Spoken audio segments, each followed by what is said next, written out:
ਸਤਿ ਸ਼੍ਰੀ ਅਕਾਲ ਸਾਰਿਆਂ ਨੂੰ ਤੁਹਾਡਾ ਬਹੁਤ-ਬਹੁਤ ਸਵਾਗਤ ਹੈ। ਅੱਜ ਦੀ ਕਲਾਸ 'ਚ ਆਪਾਂ ਸ਼ੁਰੂ ਕਰਨ ਜਾ ਰਹੇ ਹਾਂ 13ਵਾਂ ਪਾਠ ਪੰਜਾਬੀ ਪੁਸਤਕ ਕਿਤਾਬ ਚੌਥੀ ਜਮਾਤ ਦੀ ਜਿਹੜੀ ਹੈਗੀ ਹੈ ਉਹਦੇ ਵਿੱਚੋਂ ਤੇ ਇਹਦਾ ਨਾਮ ਹੈਗਾ ਮੰਗੂ ਮਗਰਮੱਛ ਤੇ ਪੰਛੀ। ਆਓ ਸ਼ੁਰੂ ਕਰਦੇ ਹਾਂ।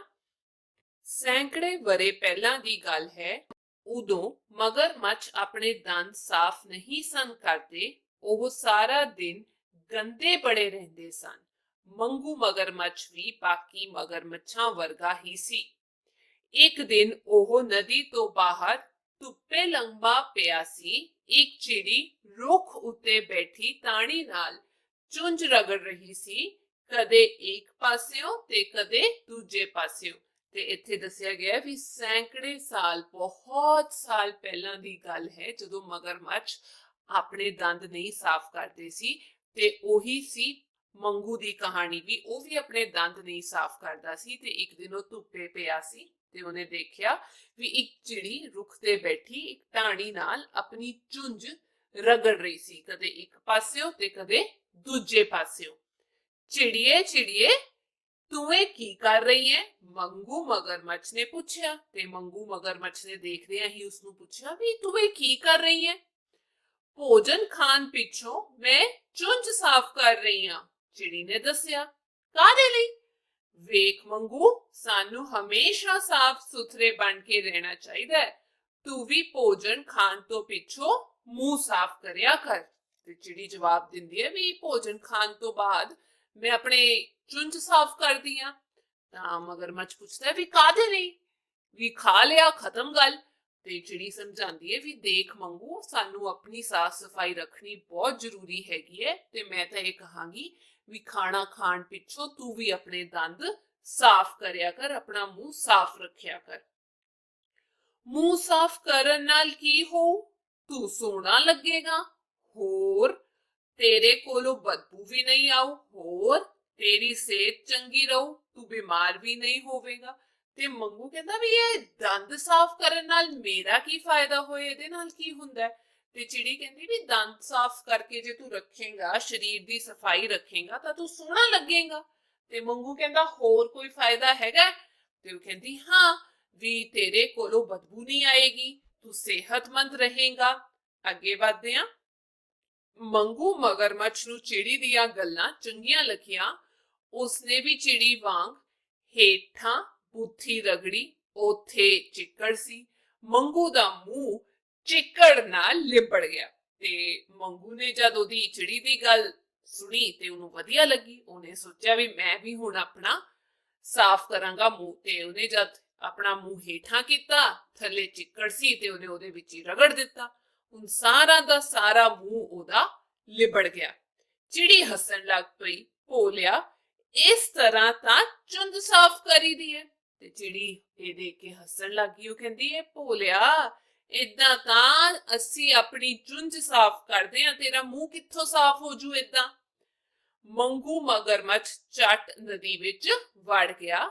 ਨਦੀ ਦੇ ਪਾਣੀ ਨੇ ਉਹਦੇ ਮੂੰਹ ਦਾ ਚਿੱਕੜ ਧੋ ਦਿੱਤਾ। ਇਹ ਗੱਲ ਸੁਣ ਕੇ ਫਟਾਫਟ ਮੰਗੂ ਪਾਣੀ ਵਿੱਚ ਚਲਾ ਗਿਆ ਤੇ ਪਾਣੀ ਵਿੱਚ ਜਾ ਕੇ ਉਹਦਾ ਮੂੰਹ ਆਪਣੇ ਆਪ ਸਾਫ਼ ਹੋ ਗਿਆ। ਮੰਗੂ ਮਗਰਮੱਛ ਜੋ ਵੀ ਖਾਂਦਾ, ਉਸਦੇ ਦੰਦਾਂ ਦੀਆਂ ਵਿਰਲਾਂ ਵਿੱਚ ਉਸਦੇ ਟੁਕੜੇ ਫਸ ਜਾਂਦੇ ਸਨ। ਉਸਨੇ ਦੰਦ ਸਾਫ਼ ਕਰਨ ਲਈ ਆਪਣੇ ਅਗਲੇ ਪੈਰਾਂ ਨੂੰ ਹੱਥਾਂ ਵਾਂਗ ਵਰਤਣ ਦੀ ਕੋਸ਼ਿਸ਼ ਕੀਤੀ। ਉਸਦੇ ਪੈਰ ਨਿੱਕੇ ਸਨ, ਮੂੰਹ ਤੱਕ ਨਹੀਂ ਸਨ ਪਹੁੰਚ ਰਹੇ। ਤੇ ਇੱਥੇ ਵਿਰਲਾ ਦਾ ਮਤਲਬ ਹੁੰਦਾ ਹੈ ਚੀਖਾਂ, ਜਾਂ ਆਪਾਂ ਕਹਿ ਸਕਦੇ ਹਾਂ ਖਾਲੀ ਥਾਵਾਂ। ਜੋ ਵੀ ਖਾਂਦਾ ਸੀ ਉਹ ਵਿੱਚ ਫਸ ਜਾਂਦਾ ਸੀ। ਤੇ ਹੁਣ ਜਦੋਂ ਉਹਨੇ ਆਪਣੇ ਦੰਦ ਸਾਫ਼ ਕਰਨ ਦੀ ਕੋਸ਼ਿਸ਼ ਕੀਤੀ, ਕਿਉਂਕਿ ਉਹਦੇ ਪੈਰ ਹੁੰਦੇ ਨੇ ਤੇ ਉਹਨੇ ਮੁੱਢਲੇ ਜਿਹੜੇ ਦੋ ਪੈਰ ਸੀ ਉਹਨਾਂ ਨੂੰ ਹੱਥ ਵਾਂਗ ਵਰਤਣ ਦੀ ਕੋਸ਼ਿਸ਼ ਕੀਤੀ, ਪਰ ਉਹ ਪੈਰ ਨਿੱਕੇ ਨਿੱਕੇ ਜੇ ਸਨ ਤੇ ਉਹ ਉਸਦੇ ਮੂੰਹ ਤੱਕ ਨਹੀਂ ਪਹੁੰਚ ਰਹੇ ਸਨ। ਆ ਦੇਖੋ ਨਿੱਕੇ ਨਿੱਕੇ ਜੇ ਪੈਰ। ਉਹਨੇ ਚਿੜੀ ਨੂੰ ਪੁੱਛਿਆ, ਚਿੜੀਏ ਚਿੜੀਏ ਤੂੰ ਕਰ ਦੇਵੇਂਗੀ ਮੇਰੇ ਦੰਦ ਸਾਫ਼? ਤੇਰਾ ਤਾਂ ਮੂੰਹ ਵੱਡਾ ਸਾਰਾ ਏ ਤੇ ਦੰਦ ਕਿੰਨੇ ਸਾਰੇ। ਇੰਨਾ ਕੰਮ ਮੈਂ ਇਕੱਲੀ ਕਿਸ ਤਰ੍ਹਾਂ ਕਰੂੰ? ਤੂੰ ਇਹਨਾਂ ਰੁੱਖਾਂ ਉੱਤੇ ਬੈਠੇ ਪੰਛੀਆਂ ਨੂੰ ਕਹਿ ਕਿ ਉਹ ਮੇਰੀ ਸਹਾਇਤਾ ਕਰਨ। ਤੇ ਫਿਰ ਮਗਰਮੱਛ ਨੇ ਚਿੜੀ ਨੂੰ ਕਿਹਾ ਵੀ ਤੂੰ ਕਰ ਦੇਂਗੀ ਮੇਰਾ ਮੂੰਹ ਸਾਫ਼? ਤੇ ਚਿੜੀ ਕਹਿੰਦੀ ਵੀ ਤੇਰਾ ਮੂੰਹ ਤਾਂ ਇੰਨਾ ਵੱਡਾ ਜਿਹਾ, ਨਾਲੇ ਇੰਨੇ ਸਾਰੇ ਦੰਦ ਨੇ, ਇੰਨਾ ਕੰਮ ਨਹੀਂ ਮੇਰੇ ਤੋਂ ਹੋਣਾ। ਤੇ ਇੱਥੇ ਰੁੱਖਾਂ ਤੇ ਹੋਰ ਪੰਛੀ ਬੈਠੇ ਨੇ, ਤੂੰ ਉਹਨਾਂ ਨੂੰ ਕਹਿ ਵੀ ਮੇਰੀ ਸਹਾਇਤਾ ਕਰ ਦੇ। ਮੰਗੂ ਮਗਰਮੱਛ ਨੇ ਪੰਛੀਆਂ ਨੂੰ ਪੁੱਛਿਆ, ਸੋਹਣੇ ਪੰਛੀਓ, ਕਰ ਦਿਓਗੇ ਮੇਰੇ ਦੰਦ ਸਾਫ਼? ਇੱਕ ਗੁਟਾਰ ਉੱਡ ਕੇ ਹੇਠਲੀ ਟਾਹਣੀ ਉੱਤੇ ਆ ਗਈ। ਉਹ ਬੋਲੀ, ਇਹ ਕੰਮ ਨਹੀਂ ਸਾਨੂੰ ਪੁੱਗਣਾ। ਉਹ ਵੇਲਾ ਚੋਗਾ ਚੁਗਣ ਦਾ ਤੇ ਉਹ ਵੇਲਾ ਤੇਰੇ ਦੰਦ ਸਾਫ਼ ਕਰਨ ਦਾ। ਤੇ ਉਹ ਕਹਿੰਦੀ ਵੀ ਇੱਕ ਜਿਹੜੀ ਗੁਟਾਰ ਹੈਗੀ ਹੈ, ਗੁਟਾਰ ਹੁੰਦੀ ਹੈ ਇੱਕ ਤਰੀਕੇ ਦਾ ਪੰਛੀ, ਉਹ ਨਿਚਲੀ ਟਹਿਣੀ ਤੇ ਆ ਕੇ ਬੈਠ ਗਿਆ। ਉਹ ਕਹਿੰਦਾ ਵੀ ਮੇਰੇ ਤੋਂ ਨਹੀਂ ਹੋਣਾ, ਕਦੇ ਅਸੀਂ ਆਪਣਾ ਖਾਣਾ ਇਕੱਠਾ ਕਰੀਏ, ਦਾਣਾ ਚੁਗੀਏ ਜਾਂ ਤੇਰੇ ਦੰਦ ਸਾਫ਼ ਕਰੀਏ। ਤੇ ਅੱਗੇ ਗੁਟਾਰ ਸੱਚ ਹੀ ਕਹਿ ਰਹੀ ਸੀ, ਪੰਛੀਆਂ ਕੋਲ ਵੇਲ ਨਹੀਂ ਸੀ। ਪੰਛੀਆਂ ਨੂੰ ਭੋਜਨ ਦੀ ਭਾਲ ਵਿੱਚ ਦੂਰ ਦੂਰ ਤੱਕ ਉਡਾਰੀਆਂ ਭਰਨੀਆਂ ਪੈਂਦੀਆਂ ਸਨ। ਤੇ ਗੁਟਾਰ ਨੇ ਤਾਂ ਸੱਚ ਹੀ ਕਿਹਾ ਸੀ, ਪੰਛੀਆਂ ਕੋਲ ਤਾਂ ਸੱਚੀ ਬਿਲਕੁਲ ਵੀ ਟਾਈਮ ਨਹੀਂ ਸੀ, ਸਮਾਂ ਹੀ ਨਹੀਂ ਸੀ। ਉਹਨਾਂ ਨੂੰ ਆਪਣੇ ਭੋਜਨ ਦੀ ਭਾਲ ਵਿੱਚ ਦੂਰ ਦੂਰ ਤੱਕ ਜਾਣਾ ਪੈਂਦਾ ਸੀ। ਜੇ ਦੋਵੇਂ ਕੰਮ ਇੱਕੋ ਵੇਲੇ ਹੋ ਜਾਣ ਤਾਂ? ਮੰਗੂ ਨੇ ਆਖਿਆ। ਉਹ ਕਿਸ ਤਰ੍ਹਾਂ? ਤੇ ਮੰਗੂ ਕਹਿੰਦਾ ਵੀ ਜੇ ਤੁਹਾਡੇ ਦੋਵੇਂ ਕੰਮ ਇੱਕੋ ਸਮੇਂ ਤੇ ਹੋ ਜਾਣ, ਉਹ ਕਿਸ ਤਰ੍ਹਾਂ ਹੋਣਗੇ? ਪੰਛੀਆਂ ਨੇ ਪੁੱਛਿਆ। ਮੰਗੂ ਮਗਰਮੱਛ ਨੇ ਪੰਛੀਆਂ ਨੂੰ ਸਮਝਾਇਆ, ਜਦੋਂ ਮੇਰੇ ਦੰਦ ਸਾਫ਼ ਕਰੋਗੇ ਤਾਂ ਦੰਦਾਂ ਵਿੱਚ ਫਸਿਆ ਹੋਇਆ ਭੋਜਨ ਵੀ ਤੁਹਾਨੂੰ ਲੱਭੂ, ਉਹ ਸਾਰਾ ਭੋਜਨ ਤੁਹਾਡਾ। ਤੇ ਮੰਗੂ ਕਹਿੰਦਾ ਵੀ ਜੇ ਦੋਵੇਂ ਕੰਮ ਇੱਕੋ ਸਮੇਂ ਕਰਨੇ ਨੇ ਤੁਸੀਂ, ਤਾਂ ਦੇਖੋ ਤੁਸੀਂ ਮੇਰੇ ਦੰਦ ਸਾਫ਼ ਕਰੋਗੇ, ਉਦੋਂ ਮੇਰੇ ਦੰਦਾਂ ਵਿੱਚ ਜਿਹੜਾ ਫਸਿਆ ਹੋਇਆ ਭੋਜਨ ਹੋਏਗਾ ਉਹ ਤੁਹਾਨੂੰ ਲੱਭ ਜੂਗਾ, ਤੁਸੀਂ ਉਹ ਆਪਣਾ ਸਮਝ ਕੇ ਰੱਖ ਲਿਓ। ਇਹ ਦੋਹਾਂ ਧਿਰਾਂ ਦੇ ਫਾਇਦੇ ਦੀ ਗੱਲ ਸੀ। ਧਿਰਾਂ ਦਾ ਮਤਲਬ ਟੋਲੀਆਂ ਜਾਂ ਪਾਰਟੀਆਂ ਦੇ ਫਾਇਦੇ ਦੀ ਗੱਲ ਸੀ। ਪੰਛੀਆਂ ਨੂੰ ਮੰਗੂ ਮਗਰਮੱਛ ਦੇ ਮੂੰਹ ਵਿੱਚ ਵੜ ਕੇ ਉਹਦੇ ਦੰਦ ਸਾਫ਼ ਕਰਨੇ ਪੈਣੇ ਸਨ। ਇਸ ਵਿੱਚ ਜਾਨ ਦਾ ਖਤਰਾ ਸੀ। ਜੇ ਉਦੋਂ ਮੰਗੂ ਨੇ ਆਪਣਾ ਮੂੰਹ ਬੰਦ ਕਰ ਲਿਆ ਤਾਂ ਕਾਂ ਇਹ ਸੋਚ ਕੇ ਡਰ ਗਿਆ। ਤੇ ਕਾਂ ਸੋਚ ਰਿਹਾ ਸੀ ਵੀ ਹੁਣ ਇਹਦੇ ਜੇ ਦੰਦ ਸਾਫ਼ ਕੀਤੇ ਤਾਂ ਹੋਏਗਾ ਕੀ? ਖਤਰਾ ਤਾਂ ਹੈਗਾ ਹੈ। ਜੇ ਇਹਨੇ ਆਪਣਾ ਉਸ ਸਮੇਂ ਮੂੰਹ ਬੰਦ ਕਰ ਲਿਆ ਤੇ ਅਸੀਂ ਤੇ ਉੱਥੇ ਹੀ ਵਿੱਚ ਰਹਿ ਜਾਾਂਗੇ। ਤੇ ਇਹ ਗੱਲ ਕਾਂ ਸੋਚ ਰਿਹਾ ਸੀ। ਮੰਗੂ ਨੇ ਕਾਂ ਦੇ ਮਨ ਦੀ ਗੱਲ ਬੁੱਝ ਲਈ। ਬੁੱਝ ਲਈ ਮਤਲਬ ਸਮਝ ਲਈ। ਉਸਨੇ ਆਪਣੇ ਵੱਲੋਂ ਪੰਛੀਆਂ ਨੂੰ ਭਰੋਸਾ ਦਿੱਤਾ, ਸੋਹਣੇ ਪੰਛੀਓ, ਮੇਰਾ ਪੱਕਾ ਵਾਅਦਾ ਰਿਹਾ, ਦੰਦਾਂ ਦੀ ਸਫਾਈ ਵੇਲੇ ਮੂੰਹ ਖੁੱਲਾ ਹੀ ਰੱਖਿਆ ਕਰੋ। ਨਿੱਕੀ ਚਿੜੀ ਮੰਗੂ ਮਗਰਮੱਛ ਦੀ ਪਿੱਠ ਉੱਤੇ ਬੈਠ ਕੇ ਕਈ ਵਾਰ ਨਦੀ ਵਿੱਚ ਦੂਰ ਦੂਰ ਤੱਕ ਸੈਰ ਕਰ ਆਉਂਦੀ ਸੀ। ਉਹਨੂੰ ਮੰਗੂ ਦੀ ਗੱਲ ਦਾ ਯਕੀਨ ਸੀ। ਉਹ ਮੰਗੂ ਦੇ ਦੰਦ ਸਾਫ਼ ਕਰਨ ਲਈ ਤਿਆਰ ਹੋ ਗਈ। ਤੇ ਹੋਇਆ ਕੀ ਵੀ ਮੰਗੂ ਨੇ ਕਾਂ ਦੀ ਗੱਲ ਬੁੱਝ ਲਈ, ਸਮਝ ਲਈ, ਤੇ ਉਹਨੇ ਵਾਅਦਾ ਕੀਤਾ, ਇਕਰਾਰ ਕੀਤਾ ਵੀ ਮੈਂ ਜਦ ਤੁਸੀਂ ਮੇਰੇ ਦੰਦ ਸਾਫ਼ ਕਰੋਗੇ ਆਪਣਾ ਮੂੰਹ ਖੁੱਲਾ ਰੱਖਾਂਗਾ, ਕਿਸੇ ਨੂੰ ਨਹੀਂ ਖਾਵਾਂਗਾ। ਤੇ ਜਿਹੜੀ ਨਿੱਕੀ ਚਿੜੀ ਸੀ ਉਹ ਮੰਗੂ ਦੇ ਪਿੱਛੇ ਬੈਠ ਕੇ ਦੂਰ ਦੂਰ ਤੱਕ ਚਲੀ ਜਾਂਦੀ ਸੀ ਤੇ ਉਹਨੂੰ ਖਤਰਾ ਨਹੀਂ ਸੀ ਅਜੇ ਤੱਕ ਹੋਇਆ ਮੰਗੂ ਦਾ। ਤੇ ਉਹ ਅੱਗੇ ਵਧੀ ਤੇ ਉਹਨੇ ਕਿਹਾ ਵੀ ਮੈਂ ਤਾਂ ਮੰਗੂ ਦੇ ਦੰਦ ਸਾਫ਼ ਕਰਨ ਦੇ ਲਈ ਤਿਆਰ ਹੈਗੀ ਆ। ਮੰਗੂ ਮਗਰਮੱਛ ਨੇ ਪੂਰਾ ਮੂੰਹ ਖੋਲ ਲਿਆ। ਚਿੜੀ ਉਹਦੇ ਮੂੰਹ ਵਿੱਚ ਵੜ ਕੇ ਚੁੰਝਾਂ ਮਾਰਨ ਲੱਗ ਪਈ। ਚਿੜੀ ਨੂੰ ਵੇਖ ਕੇ ਦੋ ਹੋਰ ਪੰਛੀ ਵੀ ਉੱਡ ਕੇ ਮੰਗੂ ਮਗਰਮੱਛ ਦੇ ਮੂੰਹ ਵਿੱਚ ਵੜ ਗਏ। ਤੇ ਹੋਇਆ ਕੀ ਵੀ ਮੰਗੂ ਮਗਰਮੱਛ ਨੇ ਪੂਰਾ ਮੂੰਹ ਖੋਲ ਲਿਆ ਤੇ ਚਿੜੀ ਉਹਦੇ ਮੂੰਹ ਵਿੱਚ ਵੜ ਗਈ ਤੇ ਚੁੰਝਾਂ ਮਾਰਨ ਲੱਗੀ ਉਹਦਾ ਦੰਦ ਸਾਫ਼ ਕਰਨ ਦੇ ਲਈ। ਤੇ ਇਹ ਦੇਖਾ ਦੇਖੀ ਦੋ ਹੋਰ ਪੰਛੀ ਵੀ ਉਹਦੇ ਮੂੰਹ ਵਿੱਚ ਵੜ ਗਏ ਕਿਉਂਕਿ ਉਹਨਾਂ ਨੂੰ ਖਤਰਾ ਨਹੀਂ ਲੱਗਿਆ। ਬਾਕੀ ਪੰਛੀ ਕੁਝ ਡਰੇ ਡਰੇ ਜਿਹੇ ਮੰਗੂ ਮਗਰਮੱਛ ਦੇ ਦੰਦ ਸਾਫ਼ ਹੁੰਦੇ ਵੇਖਣ ਲੱਗ ਪਏ। ਪੰਛੀਆਂ ਨੇ ਭਰ ਪੇਟ ਭੋਜਨ ਵੀ ਖਾਧਾ ਅਤੇ ਮੰਗੂ ਮਗਰਮੱਛ ਦੇ ਦੰਦ ਵੀ ਸਾਫ਼ ਹੋ ਗਏ। ਤੇ ਫਿਰ ਇਹ ਪੰਛੀਆਂ ਦਾ ਨਿੱਤ ਦਾ ਕੰਮ ਹੋ ਗਿਆ। ਹੌਲੀ ਹੌਲੀ ਸਾਰੇ ਮਗਰਮੱਛਾਂ ਦੇ ਦੰਦ ਸਾਫ਼ ਕਰਨ ਦੀ ਜ਼ਿੰਮੇਵਾਰੀ ਪੰਛੀਆਂ ਨੇ ਆਪਣੇ ਸਿਰ ਲੈ ਲਈ। ਹੋਇਆ ਕਿ ਹੁਣ ਮੰਗੂ ਦੇ ਦੰਦ ਸਾਫ਼ ਹੋ ਗਏ ਤੇ ਪੰਛੀਆਂ ਨੇ ਭਰ ਪੇਟ ਖਾਣਾ ਵੀ ਖਾ ਲਿਆ।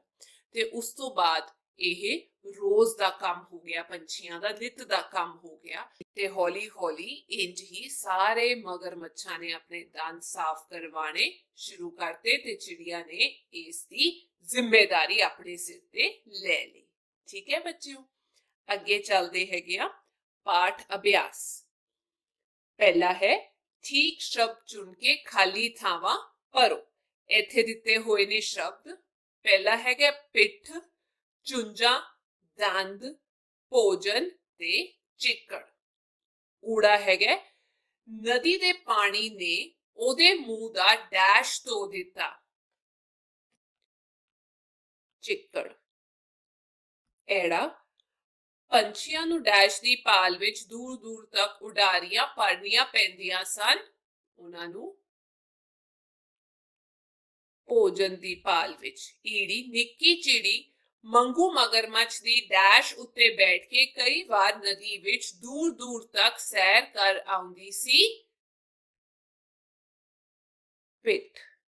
ਸੱਸਾ ਚਿੜੀ ਉਹਦੇ ਮੂੰਹ ਵਿੱਚ ਵੜ ਕੇ ਡੈਸ਼ ਮਾਰਨ ਲੱਗ ਪਈ। ਚੁੰਝਾਂ। ਹਾਹਾ ਪੰਛੀਆਂ ਨੇ ਭਰ ਪੇਟ ਭੋਜਨ ਵੀ ਖਾਧਾ ਅਤੇ ਮੰਗੂ ਮਗਰਮੱਛ ਦੇ ਡੈਸ਼ ਵੀ ਸਾਫ਼ ਹੋ ਗਏ। ਦੰਦ। ਦੂਜਾ ਪ੍ਰਸ਼ਨ ਹੈ ਹੇਠ ਲਿਖੇ ਪ੍ਰਸ਼ਨਾਂ ਦੇ ਉੱਤਰ ਲਿਖੋ। ਊੜਾ ਚਿੜੀ ਨੇ ਮੰਗੂ ਨੂੰ ਕੀ ਕਿਹਾ? ਚਿੜੀ ਨੇ ਮੰਗੂ ਨੂੰ ਆਪਣੇ ਮੂੰਹ ਦੀ ਸਫਾਈ ਰੱਖਣ ਲਈ ਕਿਹਾ। ਜਾਂ ਫਿਰ ਆਪਾਂ ਲਿਖ ਸਕਦੇ ਹਾਂ ਚਿੜੀ ਨੇ ਮੰਗੂ ਨੂੰ ਕਿਹਾ ਕਿ ਉਸ ਨੂੰ ਸਾਫ਼ ਸੁਥਰਾ ਰਹਿਣਾ ਚਾਹੀਦਾ ਹੈ ਅਤੇ ਉਸ ਨੂੰ ਵੀ ਭੋਜਨ ਖਾਣ ਮਗਰੋਂ ਆਪਣੇ ਦੰਦ ਸਾਫ਼ ਕਰਨੇ ਚਾਹੀਦੇ ਹਨ।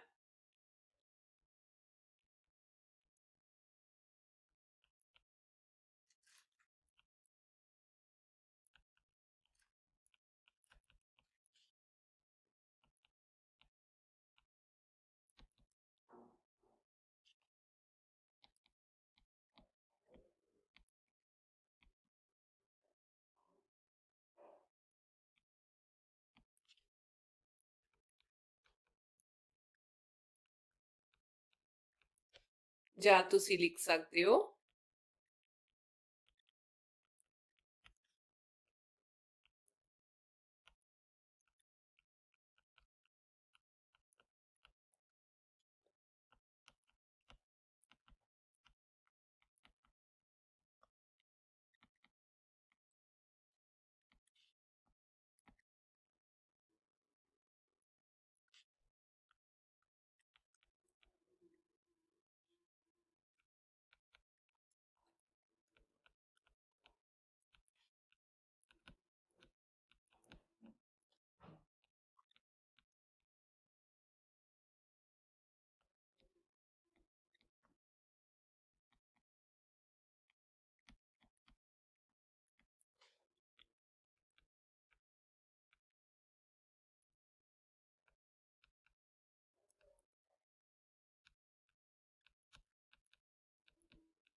ਐੜਾ ਚਿੜੀ ਨੇ ਮੰਗੂ ਮਗਰਮੱਛ ਨੂੰ ਮੂੰਹ ਸਾਫ਼ ਕਰਨ ਦੇ ਕੀ ਲਾਭ ਦੱਸੇ? ਚਿੜੀ ਨੇ ਦੱਸਿਆ ਕਿ ਇਸ ਤਰ੍ਹਾਂ ਉਹ ਸੁੰਦਰ ਦਿਸੇਗਾ ਤੇ ਉਸ ਤੋਂ ਬਦਬੂ ਵੀ ਨਹੀਂ ਆਵੇਗੀ ਅਤੇ ਉਹ ਬਿਮਾਰ ਵੀ ਨਹੀਂ ਹੋਵੇਗਾ।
ਤੇ ਤੁਸੀਂ ਇਹ ਵੀ ਲਿਖ ਸਕਦੇ ਹੋ ਚੌਥਾ ਉਹ ਅਰੋਗ ਰਹੇਗਾ, ਜਿਹਦਾ ਮਤਲਬ ਕੋਈ ਬਿਮਾਰੀ ਵੀ ਨਹੀਂ ਆਏਗੀ।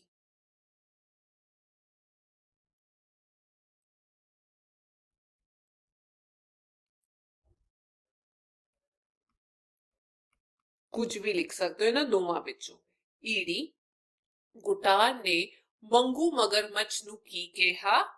ਗੁਟਾਰ ਨੇ ਮੰਗੂ ਮਗਰਮੱਛ ਨੂੰ ਕਿਹਾ ਕਿ ਉਹਨਾਂ ਨੂੰ ਉਸਦੇ ਦੰਦ ਸਾਫ਼ ਕਰਨ ਦਾ ਕੰਮ ਨਹੀਂ ਭੁਗਣਾ, ਕਿਉਂਕਿ ਉਹ ਵੇਲਾ ਹੀ ਉਹਨਾਂ ਦੇ ਚੁਗਣ ਦਾ ਹੁੰਦਾ ਹੈ ਤੇ ਉਹ ਹੀ ਉਸਦੇ ਦੰਦ ਸਾਫ਼ ਕਰਨ ਦਾ।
ਸੱਸਾ ਹੈਗਾ, ਮੰਗੂ ਮਗਰਮੱਛ ਨੇ ਪੰਛੀਆਂ ਨੂੰ ਕੀ ਸਮਝਾਇਆ?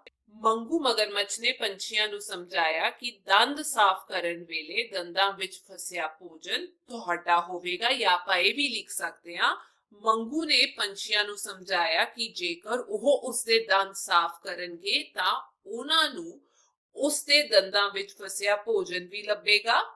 ਉਸਦੇ ਦੰਦ ਸਾਫ਼ ਕਰਨਾ ਤਾਂ ਉਹਨਾਂ ਲਈ ਫਾਇਦੇ ਦੀ ਗੱਲ ਹੈ, ਤੇ ਆਪਾਂ ਦੋਵੇਂ ਲਿਖ ਲਾਂਗੇ।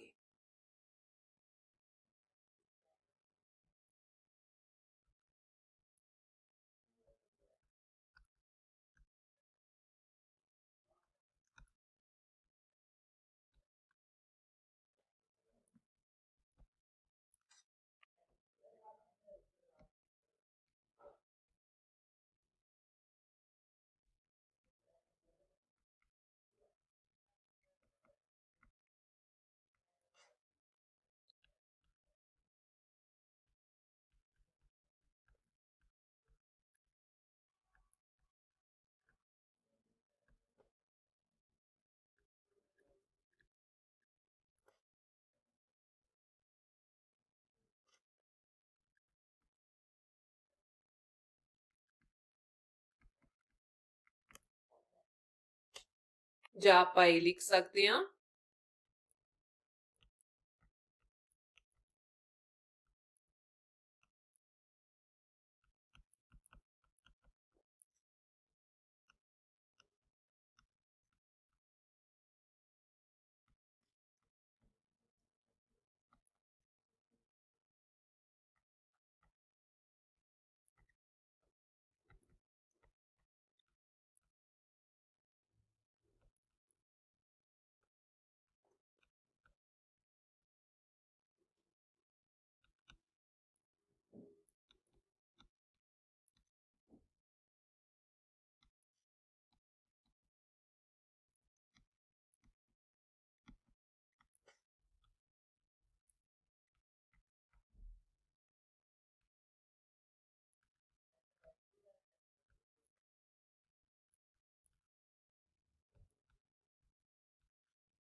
ਅੱਗੇ ਚੱਲਦੇ ਹਾਂ। ਹਾਹਾ, ਮੰਗੂ ਮਗਰਮੱਛ ਨੇ ਪੰਛੀਆਂ ਨਾਲ ਕੀ ਵਾਅਦਾ ਕੀਤਾ? ਉਸਨੇ ਦੰਦਾਂ ਦੀ ਸਫਾਈ ਵੇਲੇ ਮੂੰਹ ਖੁੱਲਾ ਰੱਖਣ ਦਾ ਵਾਅਦਾ ਕੀਤਾ। ਜਾਂ ਤੁਸੀਂ ਲਿਖ ਸਕਦੇ ਹੋ, ਮੰਗੂ ਮਗਰਮੱਛ ਨੇ ਪੰਛੀਆਂ ਨਾਲ ਵਾਅਦਾ ਕੀਤਾ ਕਿ ਜਦੋਂ ਉਹ ਉਸਦੇ ਦੰਦ ਸਾਫ਼ ਕਰਿਆ ਕਰਨਗੇ ਤਾਂ ਉਹ ਆਪਣਾ ਮੂੰਹ ਖੁੱਲਾ ਹੀ ਰੱਖੇਗਾ। ਇਸ ਤਰ੍ਹਾਂ ਉਹਨਾਂ ਨੂੰ ਉਸ ਤੋਂ ਕੋਈ ਖਤਰਾ ਨਹੀਂ।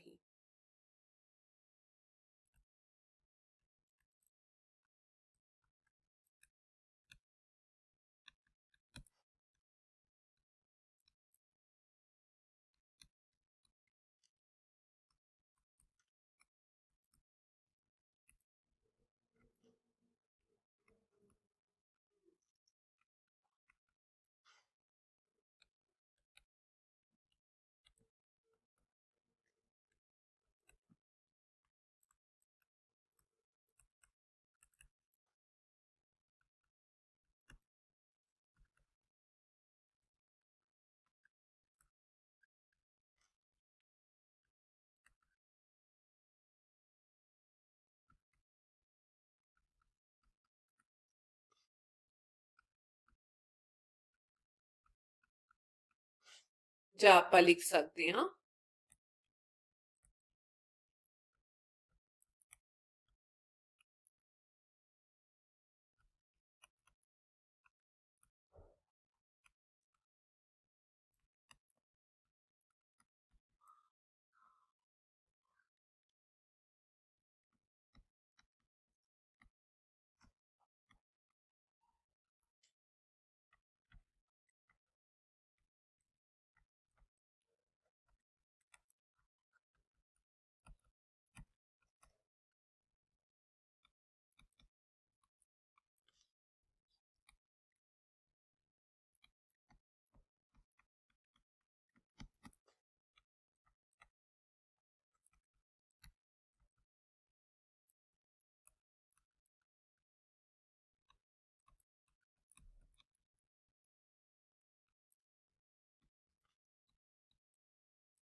ਅਗਲਾ ਹੈ ਤੀਜਾ ਪ੍ਰਸ਼ਨ। ਹੇਠ ਲਿਖੇ ਸ਼ਬਦਾਂ ਨੂੰ ਵਾਕਾਂ ਵਿੱਚ ਵਰਤੋ। ਊੜਾ ਹੈ ਕੋਸ਼ਿਸ਼, ਜਿਹਦਾ ਮਤਲਬ ਹੁੰਦਾ ਹੈ ਯਤਨ ਕਰਨਾ। ਆਪਾਂ ਲਿਖ ਸਕਦੇ ਹਾਂ, ਸੱਚੀ ਕੋਸ਼ਿਸ਼ ਕਦੇ ਬੇਕਾਰ ਨਹੀਂ ਜਾਂਦੀ, ਜਾਂ ਫਿਰ ਸਫਲਤਾ ਪ੍ਰਾਪਤ ਕਰਨ ਲਈ ਕੋਸ਼ਿਸ਼ ਕਰਨੀ ਜ਼ਰੂਰੀ ਹੈ।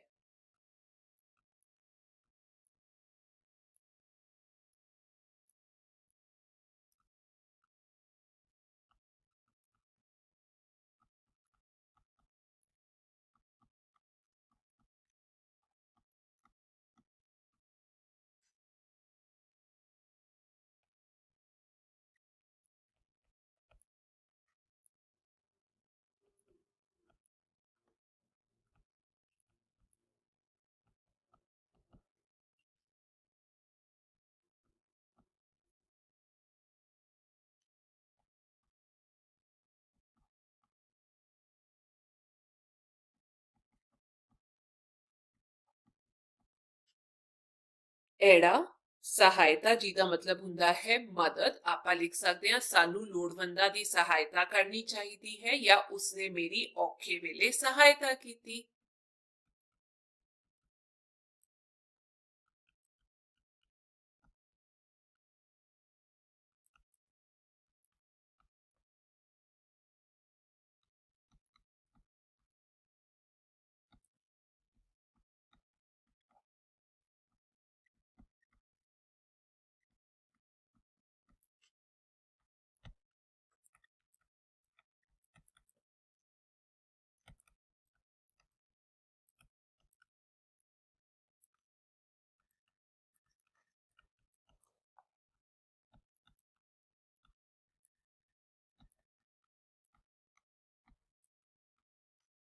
ਈੜੀ ਸਾਫ਼ ਸੁਥਰੇ ਜਿਹਦਾ ਮਤਲਬ ਹੁੰਦਾ ਹੈ ਸਾਫ਼, ਸਾਨੂੰ ਆਪਣੇ ਦੰਦ ਸਾਫ਼ ਸੁਥਰੇ ਰੱਖਣੇ ਚਾਹੀਦੇ ਹਨ। ਜਾਂ ਆਪਾਂ ਕਹਿ ਸਕਦੇ ਹਾਂ ਦਾਤਣ ਕਰਨ ਨਾਲ ਦੰਦ ਸਾਫ਼ ਸੁਥਰੇ ਰਹਿੰਦੇ ਹਨ।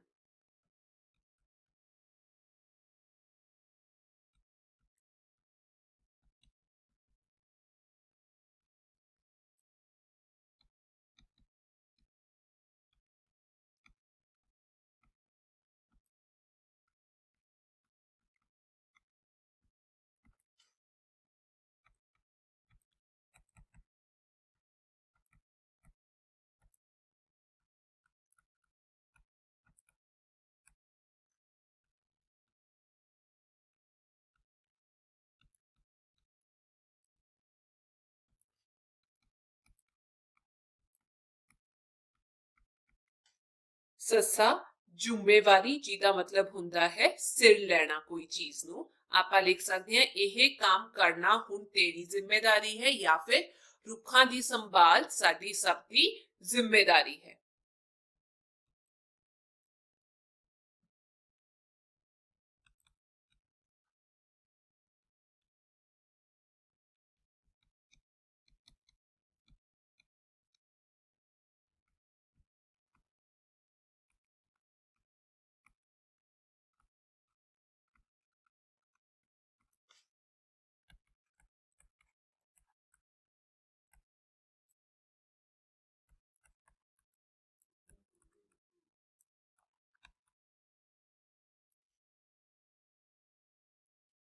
ਜ਼ਿੰਮੇਵਾਰੀ ਇੰਚ ਵੀ ਲਿਖੀਦਾ ਹੈ ਬੱਚਿਓ, ਠੀਕ ਹੈ। ਉੱਥੇ ਵੀ ਆਪਾਂ ਠੀਕ ਕਰ ਲਾਂਗੇ। ਹਾਂ, ਭਰੋਸਾ ਜਿਹਦਾ ਮਤਲਬ ਹੁੰਦਾ ਹੈ ਯਕੀਨ, ਰੱਬ ਤੇ ਭਰੋਸਾ ਰੱਖੋ।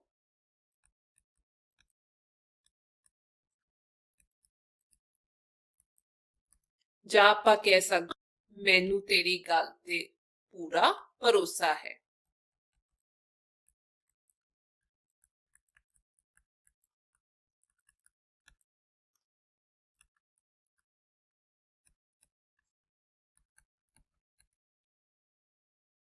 चौथा प्रश्न, हेठ लिखे शब्द किसने किसनू कहे।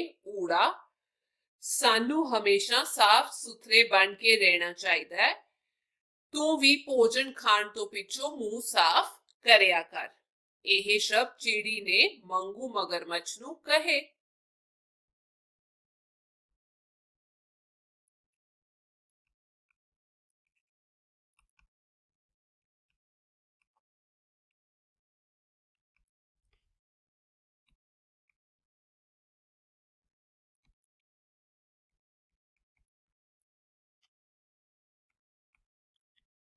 ਐੜਾ, ਤੇਰਾ ਤਾਂ ਮੂੰਹ ਵੱਡਾ ਸਾਰਾ ਏ ਤੇ ਦੰਦ ਕਿੰਨੇ ਸਾਰੇ, ਇੰਨਾ ਕੰਮ ਮੈਂ ਇਕੱਲੀ ਕਿਸ ਤਰ੍ਹਾਂ ਕਰੂੰ। ਇਹ ਸ਼ਬਦ ਚਿੜੀ ਨੇ ਮੰਗੂ ਮਗਰਮੱਛ ਨੂੰ ਕਹੇ।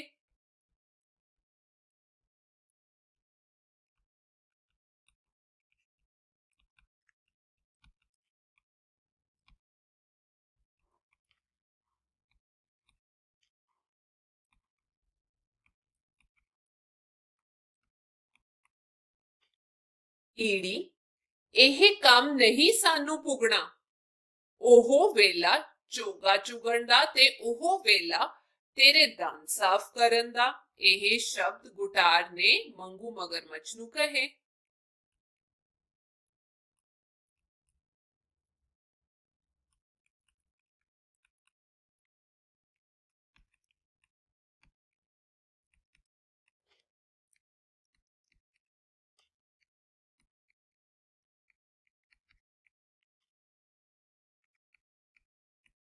ਸੱਸਾ, ਮੇਰਾ ਪੱਕਾ ਵਾਦਾ ਰਿਹਾ ਦੰਦਾਂ ਦੀ ਸਫਾਈ ਵੇਲੇ ਮੂੰਹ ਖੁੱਲਾ ਹੀ ਰੱਖਿਆ ਕਰੂ। ਇਹ ਸ਼ਬਦ ਮੰਗੂ ਮਗਰਮੱਛ ਨੇ ਪੰਛੀਆਂ ਨੂੰ ਕਹੇ।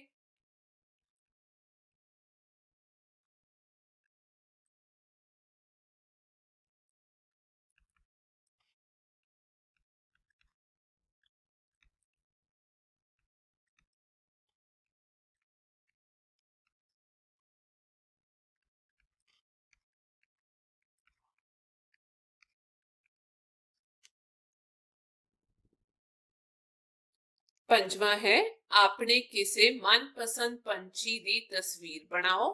ਮੈਂ ਤੁਹਾਨੂੰ ਦੋ ਸੌਖੇ ਤਰੀਕੇ ਦੱਸਦੀ ਹਾਂ ਚਿੜੀ ਬਣਾਉਣ ਦੇ। ਸਭ ਤੋਂ ਪਹਿਲਾਂ ਤੁਸੀਂ ਐਚ ਲਿਖ ਲੈਣਾ, ਉਸ ਤੋਂ ਬਾਅਦ ਇੰਚ ਕਰ ਦੇਣਾ, ਫਿਰ ਇੱਥੋਂ ਸ਼ੁਰੂ ਕਰਕੇ ਉਹਦੇ ਖੰਭ ਬਣਾਉਣੇ ਨੇ, ਠੀਕ ਹੈ। ਤੇ ਉਸ ਤੋਂ ਬਾਅਦ ਤੁਸੀਂ ਇੱਥੋਂ ਵੀ ਉਹਦੇ ਖੰਭ ਬਣਾ ਸਕਦੇ ਹੋ। ਇਹ ਇੰਚ ਕਰਕੇ ਇੱਥੇ ਆ ਗਈ ਉਹਦੀ ਅੱਖ, ਇਹ ਆ ਗਈ ਉਹਦੀ ਚੁੰਝ, ਤੇ ਇਹਨੂੰ ਤੁਸੀਂ ਜੋੜ ਦੋ, ਇਹ ਬਣ ਗਈ ਚਿੜੀ। ਦੂਜਾ ਤਰੀਕਾ ਚਿੜੀ ਬਣਾਉਣ ਦਾ, ਸਭ ਤੋਂ ਪਹਿਲਾਂ ਇੰਜ ਕਰੋ, ਇੱਕ ਅੱਖ ਬਣਾ ਲਓ, ਤੇ ਉਸ ਤੋਂ ਬਾਅਦ ਇੱਥੋਂ ਇੱਧਰ ਨੂੰ ਲਿਆਓ, ਜੋੜ ਦੋ ਇਹਨੂੰ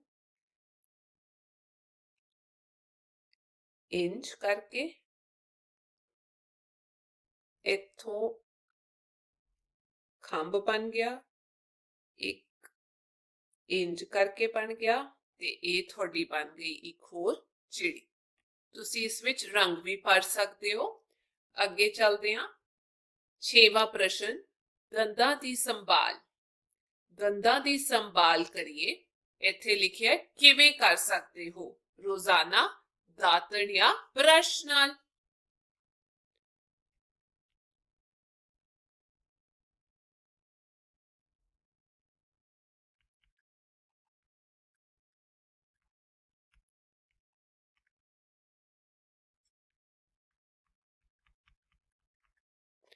ਦੂਜਾ ਹੈ ਕਦੋਂ ਕਰਨੀ ਚਾਹੀਦੀ ਹੈ? ਸਵੇਰੇ ਉੱਠਣ ਤੋਂ ਬਾਅਦ ਅਤੇ ਰਾਤ ਨੂੰ ਸੌਣ ਤੋਂ ਪਹਿਲਾਂ।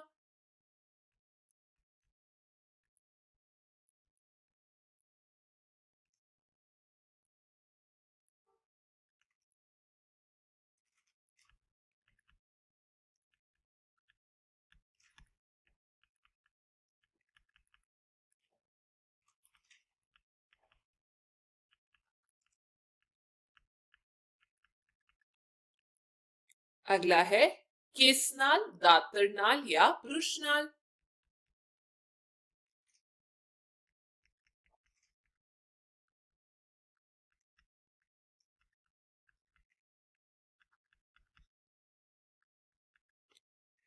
ਕਿੰਨੀ ਵਾਰ? 2 ਵਾਰੀ।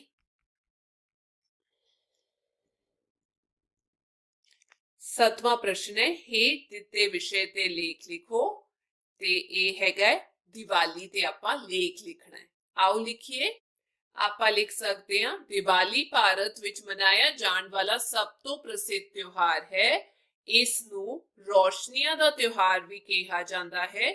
ਦੀਵਾਲੀ ਦੁਸਹਿਰੇ ਤੋਂ ਠੀਕ 20 ਦਿਨ ਬਾਅਦ ਆਉਂਦੀ ਹੈ। ਇਹ ਤਿਉਹਾਰ ਹਰ ਸਾਲ ਅਕਤੂਬਰ ਜਾਂ ਨਵੰਬਰ ਮਹੀਨੇ ਕੱਤਕ ਦੀ ਮੱਸਿਆ ਵਾਲੇ ਦਿਨ ਮਨਾਇਆ ਜਾਂਦਾ ਹੈ।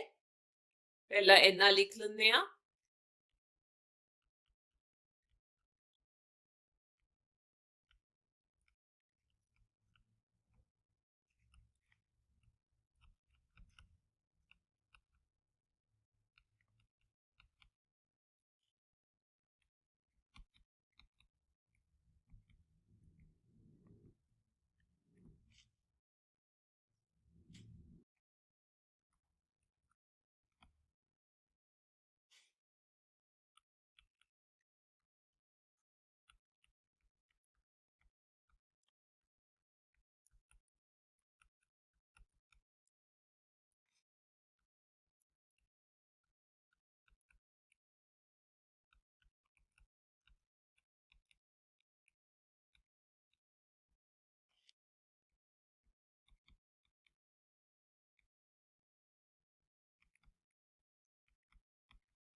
इस विच आपां इह वी लिख सकते हैं, इस दिन श्री राम चंद्र जी 14 साल का वनवास कट्टण मगरों अयोध्या वापस परते सन।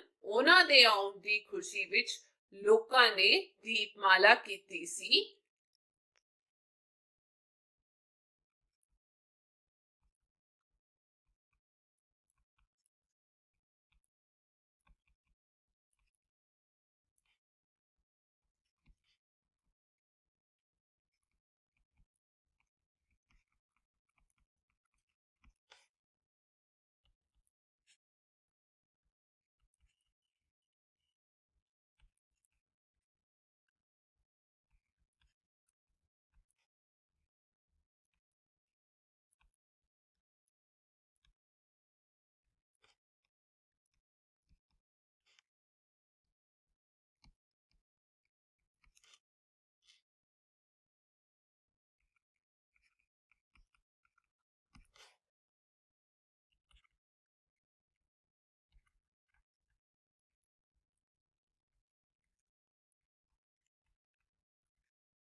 सिख धर्म विच इस त्योहार नूं बंदी छोड़ दिवस दे रूप विच मनाया जाता है। इस दिन गुरु हरगोबिंद साहिब जी गवालियर दे किले विचों 52 राजियां नूं रिहा करवा के अमृतसर पहुंचे सन। हरमंदर साहिब विखे दीपमाला अते आतिशबाजी देखणयोग हुंदी है। अमृतसर दी दिवाली बारे मशहूर है, दाल रोटी घर दी दिवाली अमृतसर दी। दिवाली दे त्योहार तो कई दिन पहला लोग अपने घरां अते दुकानां नूं रंग रोगण अते सफाई करना शुरू कर दिंदे हन। इस दिन बाजारां दी रौनक वेखण वाली हुंदी है। इस त्योहार ते लोग बाजारां तो काफी खरीदारी करते हैं। दिवाली तो 2 दिन पहला धनतेरस दे मौके लोग गहने अते बर्तन खरीदते हैं। दिवाली वाले दिन बच्चियां विच विशेष उत्साह हुंदा है। ओह चाह विच नवे कपड़े पाउंदे हन। घरां विच रंगोली बनाई जाती है। लोग बाजारां विचों मिठाइयां पटाके अते आतिशबाजी भी लेके आंदे हन या सजावटी सामान भी खरीदते हन। लोग तोहफियां अते मिठाइयां दा आदान प्रदान करते हन अते दिवाली दी एक दूजे नूं मुबारकबाद दिंदे हन। इस त्योहार ते चीन दा बणिया सजावटी सामान भी बाजारां विच आउंदा है, पर उस दी थां सानू देश दे बने सामान नूं ही तरजीह देनी चाहिदी है।